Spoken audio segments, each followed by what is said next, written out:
இதுக்கு முன்னாடி காலநிலை மாற்றம் அப்படின்னா அது ஏதோ ஒரு 200 வருஷம் 300 வருஷம் கழித்து நம்மளை வந்து பாதிக்க போகுது அப்படின்னு நம்ம நம்பிட்டு இருந்தோம். ஆனால் 200-300 வருஷம் கழித்து என்ன பாதிப்பு வருமோ அந்த பாதிப்பெல்லாம் அடுத்து 50 ஆண்டுகளில் வரக்கூடியதுக்கான வாய்ப்பு அதிகமாக இப்போ வந்துருச்சு. இப்போ இந்த கிரீன் ஹவுஸ் கேஸஸ் இது வந்து நல்லதா கெட்டதா? உண்மையாக பார்த்தீங்கன்னா இந்த பசுமை இல்ல வாயுக்கள் நமக்கு நல்லதை தான் செஞ்சுட்டு இருந்துச்சு.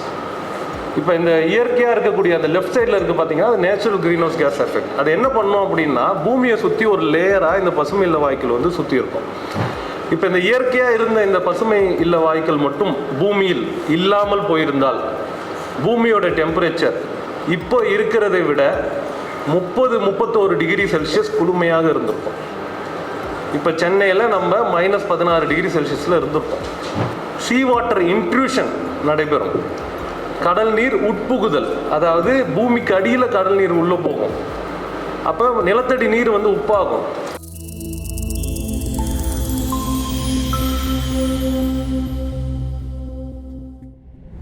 இந்த பயிற்சி வகுப்பில் முதல் செஷனாக இப்போ நான் என்ன பேச சொல்லியிருக்க தலைப்பு வந்து பார்த்தீங்கன்னா காலநிலை மாற்றத்தின் அடிப்படை அறிவியல் மற்றும் அதனை சுற்றி நடக்கக்கூடிய அரசியல்.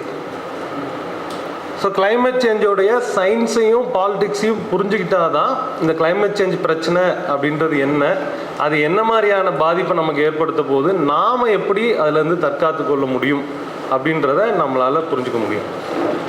ஸோ நான் இன்றைக்கி உங்கள்கிட்ட பேச போகிறது கிளைமேட் சேஞ்ச், அதாவது காலநிலை மாற்றம்.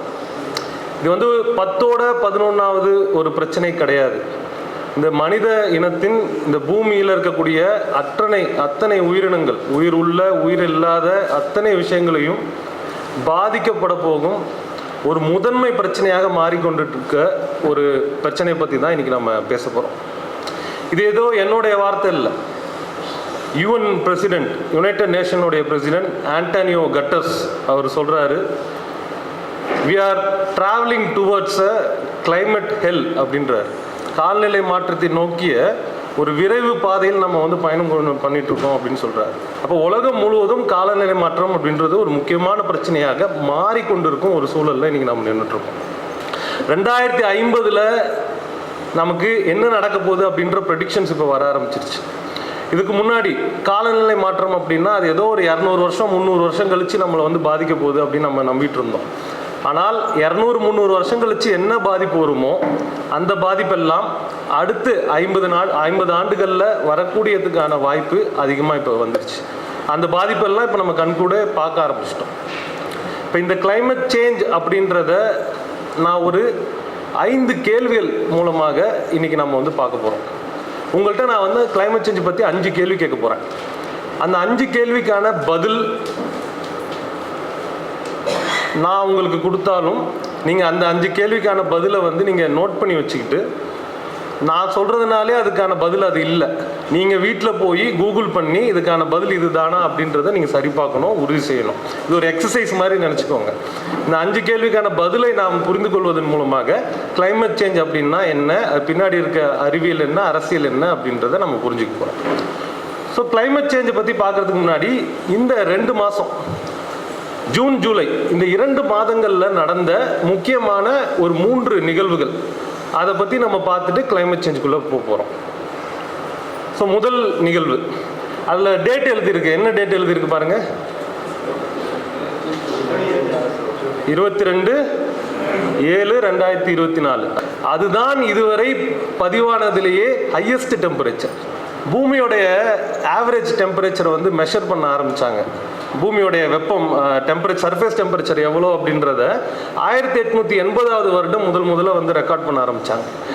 பூமியோடைய டெம்பரேச்சர் ரெக்கார்ட் பண்ணதுல இருந்து ஹையஸ்ட் டெம்பரேச்சர் இந்த திங்கக்கிழமை ரெக்கார்ட் ஆனது தான்.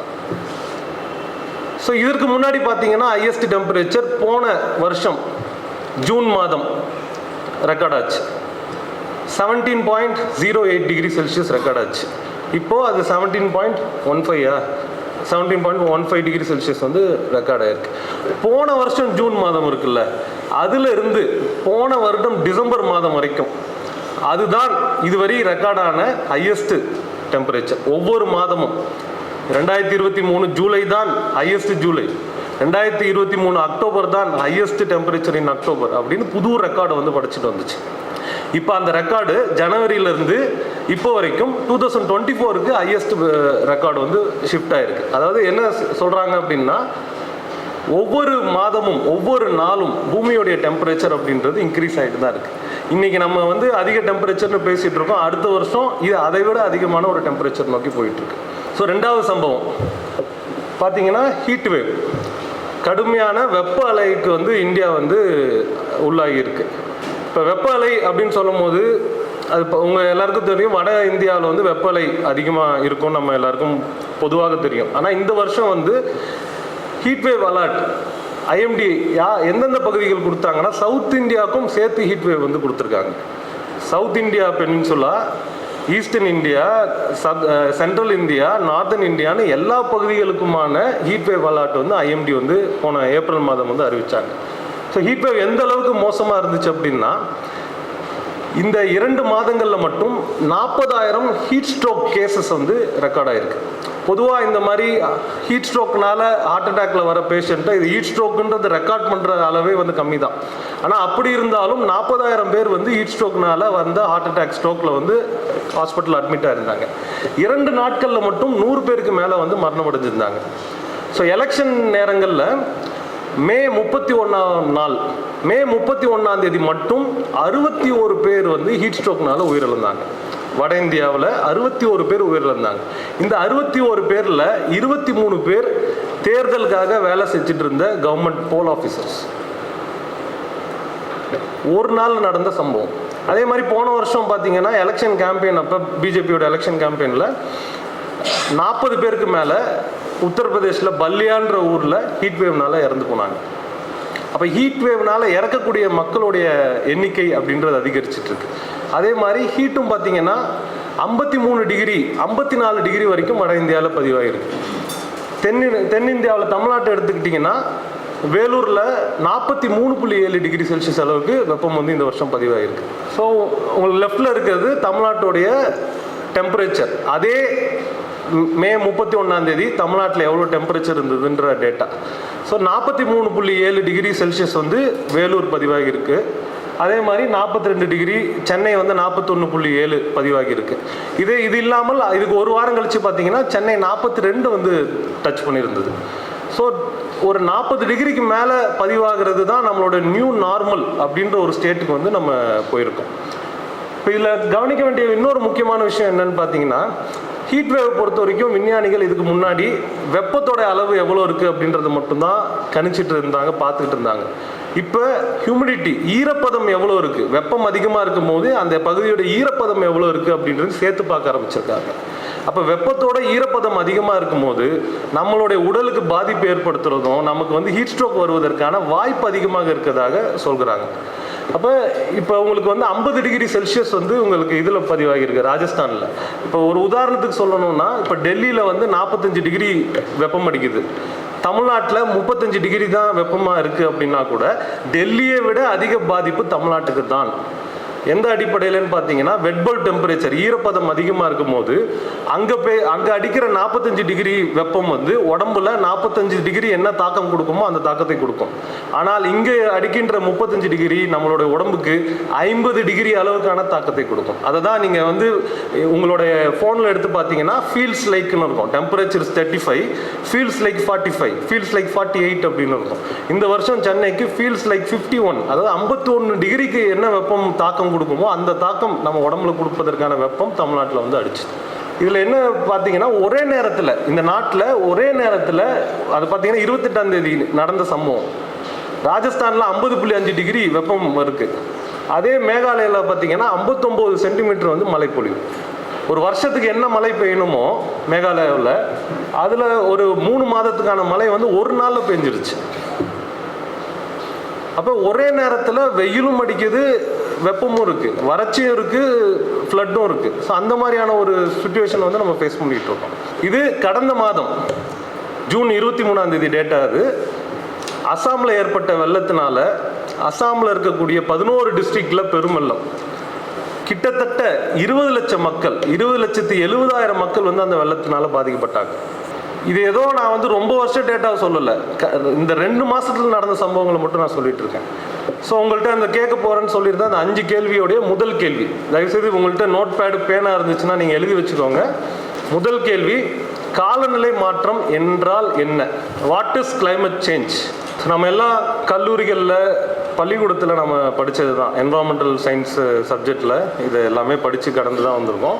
Global greenhouse gas effect, பசுமை இல்ல வாயுக்களுடைய விளைவு. பசுமை இல்ல வாயுக்கள்னு சொல்லும்போது முக்கியமான green house gases carbon dioxide, methane, nitrous oxide, ஹெச்எஃப்சின்னு சொல்லக்கூடிய hydrofluorocarbon, PFC perfluorocarbon, sulphur hexafluoride, nitrogen trifluoride, இதெல்லாம் முக்கியமான க்ரீன் ஹவுஸ் கேஸஸ். இந்த க்ரீன் ஹவுஸ் கேஸஸ் வந்து மனிதன் நம்மளுடைய செயல்பாட்டினால தான் வந்துச்சா, இல்லை அதுக்கு முன்னாடியே க்ரீன் ஹவுஸ் கேஸஸ் இருந்துச்சா இந்த உலகத்தில் அப்படின்னு பார்த்தீங்கன்னா, நம்மளுடைய செயல்பாடுகளுக்கு முன்னாடியே பசுமை இல்ல வாயுக்கள் அப்படின்றது இந்த பூமியை சுற்றி அட்மாஸ்பியரில் வந்து இருந்துச்சு. இப்போ நான் சொன்ன இந்த 7 வாயுக்களில் முதல்ல சொன்ன 3 வாயுக்கள் naturally present green house gases, carbon dioxide, nitrous oxide, methane. இது 3ம் உலகத்தில் மனுஷன் தோன்றுவதற்கு முன்னாடியே இந்த பூமியில் வந்து இருந்துச்சு. மீதி இருக்க 4ம் மேன்மேடு கேஸஸ், நம்ம லெபராட்டரியில் உற்பத்தி பண்ணி நம்ம வந்து வளிமண்டலத்துக்கு அனுப்பிச்சோம். இப்போ இந்த க்ரீன் ஹவுஸ் கேஸஸ் இது வந்து நல்லதா கெட்டதா? உண்மையாக பார்த்தீங்கன்னா இந்த பசுமை இல்ல வாயுக்கள் நமக்கு நல்லதை தான் செஞ்சுக்கிட்டு இருந்துச்சு.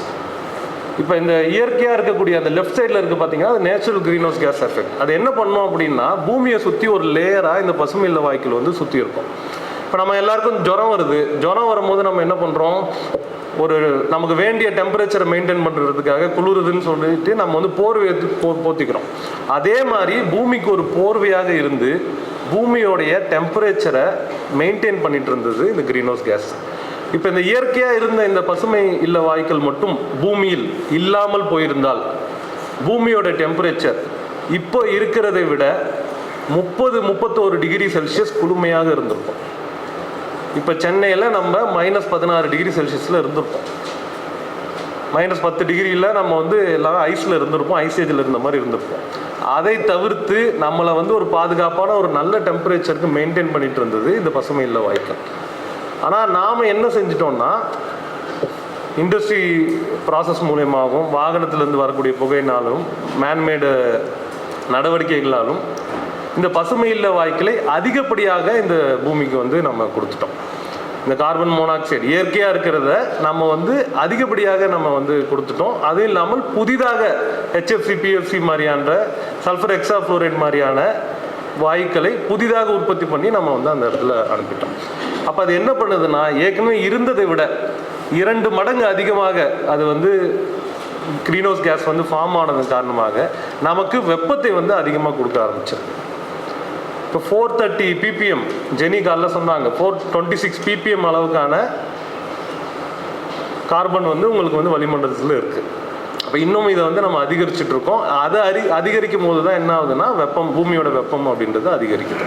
சரி, கிளைமேட் சேஞ்ச் அப்படின்னு சொல்லும் போது இது ஏதோ டெம்பரேச்சர் இன்க்ரீஸ் ஆகிற ஒரு பிரச்சனை மட்டும் கிடையாது. பூமியோடைய வெப்பம் உயர்றதுனால இங்கே ஹீட் ஸ்ட்ரோக் வருது, மக்கள் வந்து வெயில் தாங்க முடியாமல் இருக்காங்கன்றது மட்டும் காலநிலை மாற்றம் கிடையாது. காலநிலை மாற்றம் அப்படின்றது இட்ஸ் அ டாமினோ எஃபெக்ட். எப்படி வந்து நீங்கள் சீட்டுக்கட்டை அடுக்கி வச்சு ஒரு சீட்டாக நீங்கள் அடுக்கி வச்சு ஒரு சீட்டை தட்டி விட்டீங்கன்னா அது மொத்த சீட்டுக்கட்டையும் எப்படி சரிக்குதோ, அந்த மாதிரி நம்ம இயற்கை அமைப்புகளில் இருக்கக்கூடிய அத்தனை இயற்கை அம்சங்களையும் சீர்குலைக்க உகந்தது இந்த காலநிலை மாற்றம். எங்கேயோ ஆர்டிக்கில் ஐஸ் உருகுது, அண்டார்டிகாவில் ஐஸ் உருகுது, நமக்கு என்ன அப்படின்னு நம்மளால் இருந்துட முடியாது. எங்கேயோ ஆர்டிக்கில் உருகிற ஐஸின் காரணமாக தான் ஆர்டிக் பகுதிகளில் ஏர் சர்க்குலேஷனில் மாற்றம் ஏற்படுது. அந்த ஏரியாவுடைய லோக்கல் ப்ரெஷரில் வந்து சேஞ்சஸ் வருது.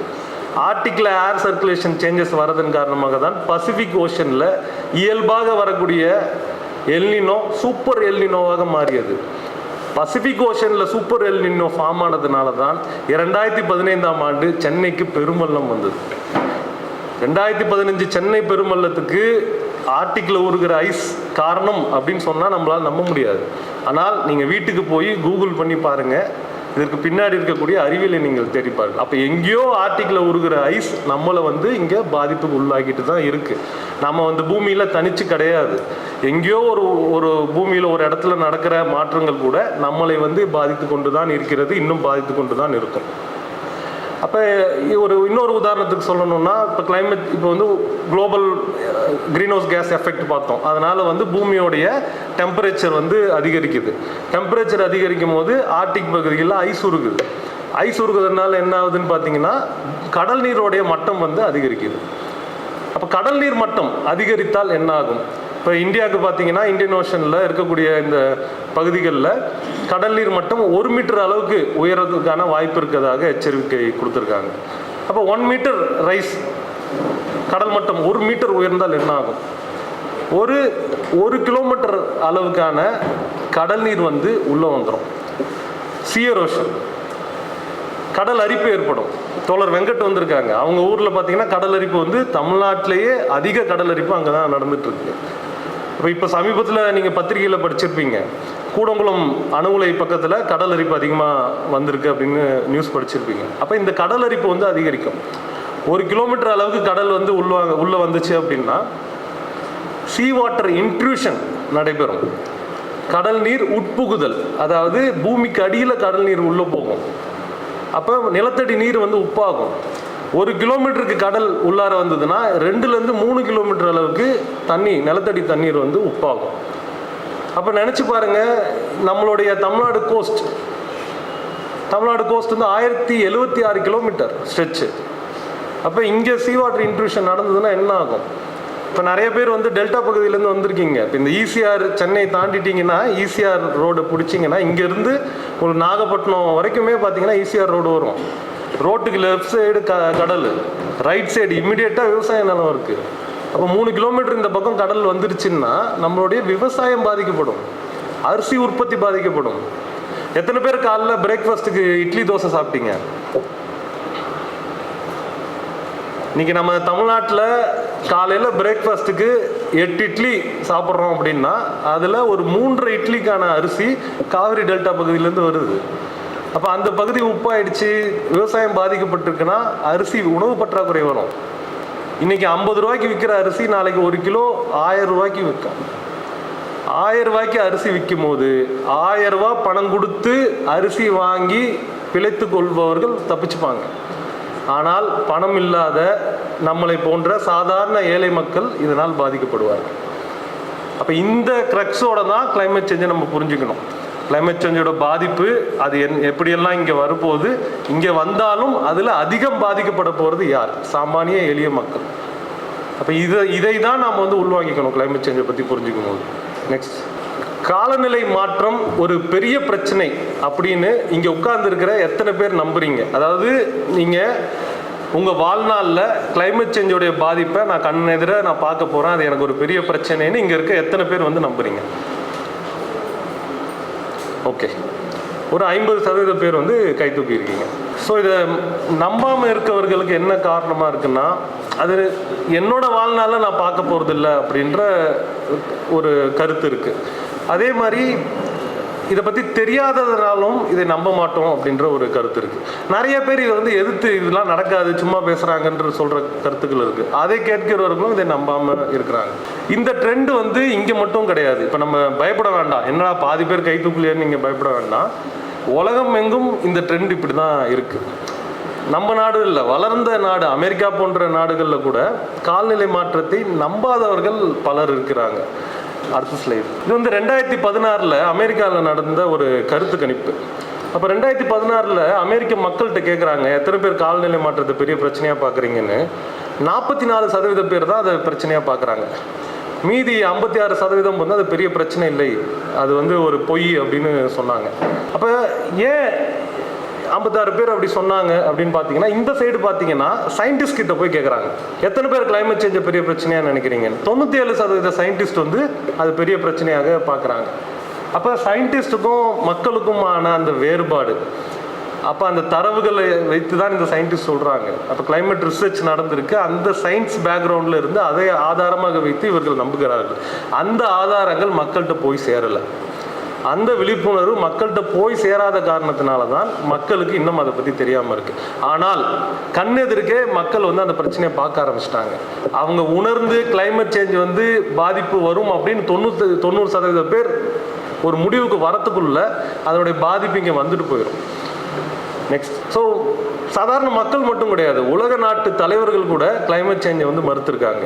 அமெரிக்காவுடைய முன்னாள் அதிபர் டொனால்ட் ட்ரம்ப் அவர்கள் climate change is hugs, climate change ஒரு பொய், அதை நம்ப மாட்டேன் அப்படின்னு சொன்னார். பிரேசிலோட முன்னாள் அதிபர் பொல்சனாரோவும் அதே தான் சொன்னார்.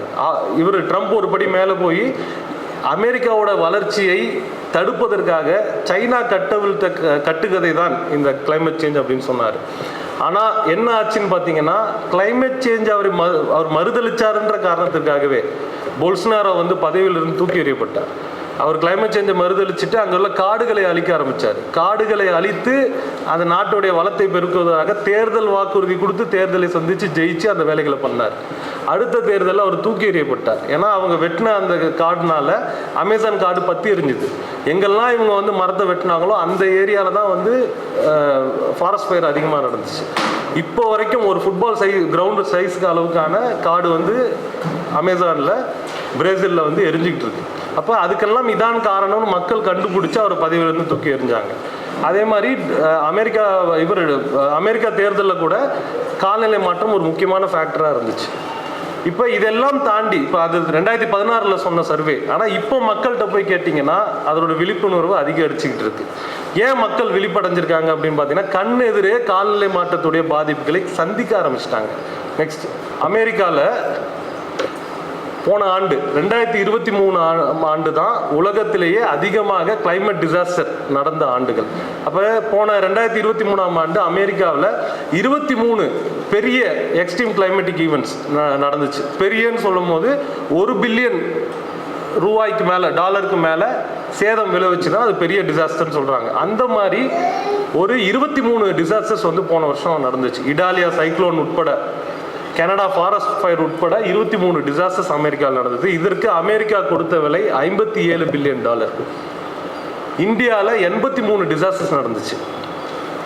இந்தியாவில் வந்து பார்த்தீங்கன்னா, இவங்க எல்லாருக்கும் தெரியும், நீங்கள் பார்த்துருப்பீங்க, ஹிமாச்சலில் வந்து கிளவுட் பர்ஸ்ட், மேக வெடிப்பின் காரணமாக அதிகமான பெருமழை வந்துச்சு. அங்கே வெள்ளம் ஏற்பட்டதன் காரணமாக அருகாமையில் உள்ள மாநிலங்களில் ஹரியானா, உத்தரகாண்ட், ராஜஸ்தான், பஞ்சாப், டெல்லி வரைக்கும் அந்த பாதிப்பு இருந்தது. ஒரே நாளில் டெல்லியில் வெள்ளத்தின் காரணமாக 16,000 மக்கள் வீடுலேருந்து தற்காலிக குடியிருப்பில் வந்து அமர்த்தப்பட்டாங்க. சென்னை பெருவெள்ளம் நம்ம டிசம்பர் 4, 5 தேதிகளில் சென்னையில் வந்து பெரிய ஒரு வெள்ளம் ஏற்பட்டுச்சு, அவங்க எல்லாருக்கும் தெரியும். எல்லா பகுதிகளிலும் சென்னையில் 20 சென்டிமீட்டருக்கு மேலே, சில ஏரியாவில் 25 சென்டிமீட்டருக்கு மேலே மழை வந்து பதிவாகுச்சு. சரியாக அதற்கு 12 நாட்களுக்கு முன்னாடி கோயம்புத்தூர், மேட்டுப்பாளையம், குறிப்பாக நீலகிரியில் இருக்கக்கூடிய கீழ்கோத்தகிரி பகுதிகளில் 37 சென்டிமீட்டர் ரெயின்ஃபால். கீழ்கோத்தகிரியில் 37 சென்டிமீட்டர் ரெயின்ஃபால் அப்படின்றது அந்த மொத்த நவம்பர் மாதத்துக்கும் மழை பெய்ந்தால் எவ்வளோ மழை பெய்யணுமோ அதை விட 4 மடங்கு அதிகம் ஒரே நாளில் பெஞ்சிருக்கு. 37 சென்டிமீட்டர். சென்னை ஃப்ளட்டுக்கு ஒரு 12 நாட்களுக்கு பிற்பாடு தென் மாவட்டங்களில் கனமழை. கன்னியாகுமரி, தூத்துக்குடி, திருநெல்வேலி இந்த பகுதிகளில் பெரிய மழை. தூத்துக்குடியில் பார்த்தீங்கன்னா ஆவரேஜாக 50 சென்டிமீட்டருக்கு மேலே. இதில் திருநெல்வேலியில் 45-50 சென்டிமீட்டர் ரெயின்ஃபால். தூத்துக்குடியில் உடன்குடி அப்படின்ற ஒரு ஊரில் 95 சென்டிமீட்டர் ரெயின்ஃபால். 95 சென்டிமீட்டர் ரெயின்ஃபால் ஒரு நாளில் 24 ஹவர்ஸில் ரெக்கார்ட் ஆயிருக்கு. 95 சென்டிமீட்டர் ரெயின்ஃபால்ன்றது ஒரு வருஷத்துக்கு என்ன மழை பெய்யணுமோ அதுதான் 95 சென்டிமீட்டர். அது ஒரு நாளில் பெஞ்சிருக்கு. இது எதுவுமே சாதாரண ஒரு நிகழ்வு கிடையாது. இதே தான் உலகம் முழுக்க இதுதான் நடந்துட்டுருக்கு. பாகிஸ்தானில் பேஞ்ச ஹெவி ஃப்ளட்டில் பார்த்தீங்கன்னா 35% பாகிஸ்தானியர்கள் ஒரே மலையில் வீதிக்கு வந்தாங்க. அவங்க நாட்டுடைய ஜிடிபியே இதனால் பாதிக்கப்பட்டுச்சு. இன்னும் அவங்க மீள முடியாமல் அதிலேருந்து தத்தளிச்சிட்டு இருக்காங்க. சவுத் ஆப்பிரிக்காவில் கடுமையான வெப்பம், வறட்சி, இது வரைக்கும் வரலாறு காணாத வறட்சி ஆப்பிரிக்காவில். யூரோப்பில் ஹீட் வேவ் 40 டிகிரி யூரோப்பில் ரெக்கார்ட் ஆச்சு. லண்டனில் அந்த மக்கள் வந்து ஏசி போட்டு பழக்கம் இல்லை. ஏசி கடைக்கு முன்னாடி க்யூவில் நின்னாங்க ஏசி வாங்குறதுக்கு. ரோடு தார் ரோடு வந்து மெல்ட் ஆச்சு, ரோடு சிக்னல் மெல்ட் ஆச்சு, ரயில்வே ட்ராக் மெல்ட் ஆச்சு. அந்த அளவுக்கு தாங்கிக் கொள்ள முடியாத வெப்பம். இப்போ நம்ம இந்தியாவில் ஏற்பட்ட வெப்பம், அதனால் ஏற்பட்ட பாதிப்புகள் பார்த்துட்டு இருக்கோம். ஆப்கானிஸ்தானில், பாகிஸ்தானில் வெப்பம் அதிகரிக்கிறதுனால லீவ் விடுறாங்க.